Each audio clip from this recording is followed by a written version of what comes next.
పుల్వామా ఘటన తర్వాతే కదండి అభినందన్ అవును, క్రాష్ ల్యాండ్ అయింది, ఆయన దొరికిపోయారు.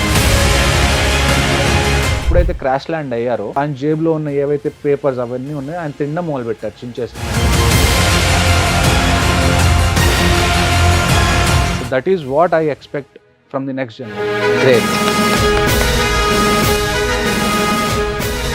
అది ఇప్పటికే పుల్వామా అని పేరు చెప్పుకోగానే మీకు అది వెంటనే మొత్తం నాకు వచ్చేస్తుంది అనుకుంటా సార్. అన్నిటికన్నా ఆ రోజు బాధ అనిపించిన విషయం ఏంటి అంటే, ఒకే రోజు 44 మెంబర్స్ చనిపోతారని ఏ బెటాలియన్ కూడా అనుకోరు. ఇట్స్ ఐఈడి బ్లాస్ట్ అంటాం మేము.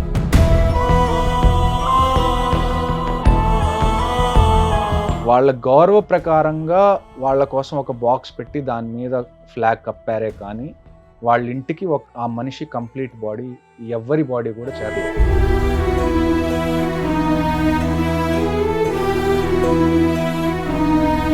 దానికి వాళ్ళు అంత్యక్రియలు చేశారు.